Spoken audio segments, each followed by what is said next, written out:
today. It was key to the game, I think, because for large parts of that first half, they struggled to break Brentford down. They were tight and compact. Had one or two half chances. Van Dijk had a chance from a set piece also. But other than that, they didn't really trouble Brentford enough. And then, as soon as this ball hits the back of the net, I mean, we all said it's probably going to end up 3 or 4 now with the second half. Well worked. Gets pinned at the near post, Tony from Henderson. Clever play. Nogard doesn't do enough at the near post to clear it. And then that guy there, Fabinho, steps up at the far post. 1-0, thank you very much, just before half-time. Exactly what Liverpool needed. Exactly what Anfield needed to get the crowd going and give them a little bit of impetus for that second half, and that's the way it turned out. So important to score the first goal in any football match, but especially when a team come and trying to make it difficult and you're on the back of a poor result, 0-0 in the cup. You know, everyone's talking about Mo Salah not being there, Sadio Mane not being there. Can they break down teams? That is crucial. You know, to go in, it changes the team talk straight away for Jurgen Klopp, and now he just said to come out, look, stay in the game, give them nothing. Don't give them any leg ups. They will have to come out. They'll want to try and win the game. They're going to have wide open spaces, and we will capitalise it on the second period. Exactly what happened. And what it does wonders for the Liverpool dressing room, you can imagine what it does for the Brentford dressing room, who have worked so hard, been so organised, and a couple of minutes before half-time, all that brilliant work is undone by being sloppy at a set piece, and all of a sudden they've got a mountain to climb in the second half. Another assist for Trent Alexander-Arnold. For that goal, he's at the top of those, and it was the other fullback, Tim, who provided the assist for the second. What a ball this was. I mean, what a dream of a ball. Robertson was crossing the ball in the first half from a little bit too deep, gets himself up there, you know, travels with the ball, whips it in that corridor there. The goalkeeper cannot come. Pinnock doesn't know what to do. He's almost scored an own goal. You see Canos here, he chases it. He's frustrated that he's given the ball away. Keeps chasing the ball, chasing it. Now he's out of position.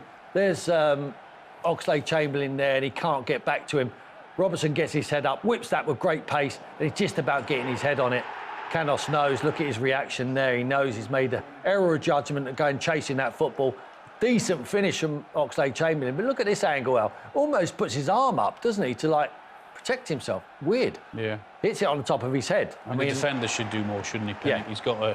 He's really got the opportunity to clear that with a full header on it, and he sort of like flicks it and doesn't get the contact that he wants, and Oxlade-Chamberlain's in there to put it away. Yeah, Minamino came off the bench, and in the obvious absence of Salah and Mane. This is important for him personally, Alan. Yeah, Liverpool, that's exactly what they want them to do, is play there and press them exactly where they want them. You know, when you've come under a little bit of criticism for not performing or not scoring, this is the type of opportunity that you crave for. Is that it's crazy from Brentford, really, where it's exactly what Liverpool want them to do in that area. And you say, yep, thank you very much, just got to tap in 5 or 6 yards out. That's how I want it. Yep, and it's got him to thank. Less than 3 minutes after coming on. Fabinho does brilliant. Almost like, I'm not interested. The goalkeeper's going, I'm not interested. Surely you're not going to pass the ball in there, are you? Straight down the middle of your goal. Oh, yes, you are. I'm going to go as quick as I can, smells blood, nicks it off him, and he gives him a tap-in. You're not passing that. I would never pass that, you're right. 3 goals, 3 points, much to the delight, no doubt, of Jurgen Klopp. Jurgen, congratulations on the 3 points today. You were all smiles on the final whistle, and no wonder. That's a good result against Brentford.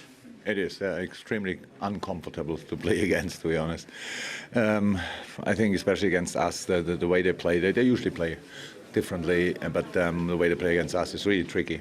With all these high balls, long balls, constant fight for second balls and the first and second balls. And there were so many moments when the ball was like, I think 5-6 times in the air, where you just go for the header, you go for the header. And we obviously have to play football. So in the moment when the ball was on the ground, we had to start playing football. And we did it a lot of moments. I liked it a lot. It was now not always fluent, but it's clear you cannot do that properly. And how it is very often in life, in football life especially, set piece can be the opener, and that was today the case. That helped, obviously. We had good set piece before that already. We could have scored maybe before. But we did that, and then the next 2 goals were just outstanding. Super cross, top finish. Oxlade, how he played the position today was absolutely outstanding. Unfortunately, he rolled his ankle, swollen. Yeah, I hope it's not serious, but that's the shadow on the game. Was patience a key word in the first Yeah, half? yeah, You had yeah. so much of the play, didn't you? And then it was a fantastic ball in from Trent Alexander-Arnold. It was. How I said, we had before really good balls in. The set piece were really good today. But yes, of course, you need in football always patience. It's just a specific football patience. That means you cannot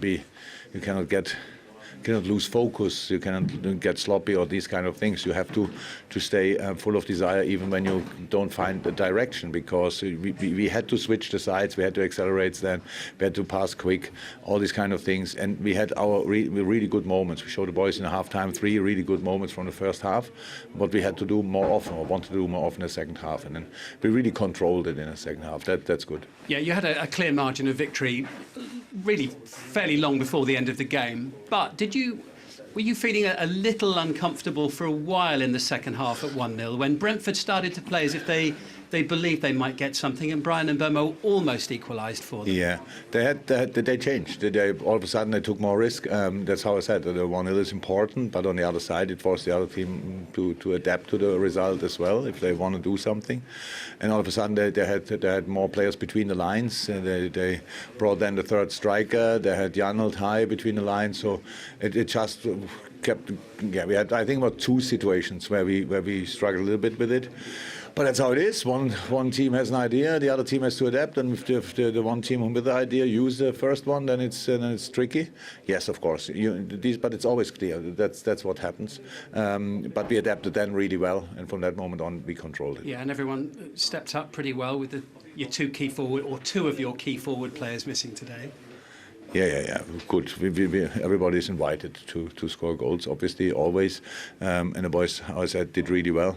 They worked extremely hard, and that's what you have to do. It's not that it's not a sunny afternoon, easy game, whatever. It's Premier League. There's nothing easy, so you have to go for it, and the boys did it. Thank you. Thank you. They certainly did. And as I say, they've won one of those games in hand, 11 behind City. They can reduce it to 8.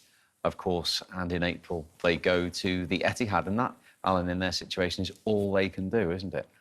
Just keep trying to put the points on the board. Man City have been relentless in everything they've done. 12 games on the spin they've now won, which is an incredible achievement in itself. So it's been tough for Liverpool and Chelsea to keep pace with City. So yeah, they're behind. They have got one more game in hand. They've got to win that, and they've got to go and win it at Manchester City. I just think they're so good. You know, if it wasn't so good and they were chasing a different side apart from Man City, with the squad of players what they have, possibly might add 1 or 2 in this window as well. You know, Mo Salah's still not there. Sadio Mane, they missed him today on one action and a couple of times. Similar actions when the ball gets transferred, the counter-attack, they haven't got that little bit of pace. You know, the ones where it's just one pass and Sadio Mane or Mo used to just run away. You know, Jota hasn't got that electrifying pace, nor has the Ox. And Firmino definitely hasn't. He's got different qualities. But it was a comfortable day at the office for them today. I think they just find a way. I think they're defensively very sound. Like I said, Fabinho is brilliant in the midfield area with Henderson. They finished second, in my opinion. I think they were better than Chelsea at the moment. But Alan's right. They got to just believe they can do it, win the head-to-head. And you just never know. But no, for me, it's Man City's. That's what they've got up and coming, of course, so the second leg of the League Cup semi-final. In fact, their next 6 games are spread across 4 different competitions. But by the time they've played Cardiff in the FA Cup on the 6th of February, which incidentally is when the final of the African Cup of Nations is as well, by the time they're scheduled to play Leicester at Anfield, then Burnley and then Inter in the Champions League, Mane and Salah will be back. Yeah. Yeah, and I would think against Crystal Palace, as difficult as it might be, they'll probably have enough to go there and get 3 points. So yeah, it would only be the 2 games, and yeah, I think that's what we've always felt. But having said that, there's still that gap that they've got to close, whether they've got Salah and Mane or not. It's going to be almost impossible to do, I think. Okay.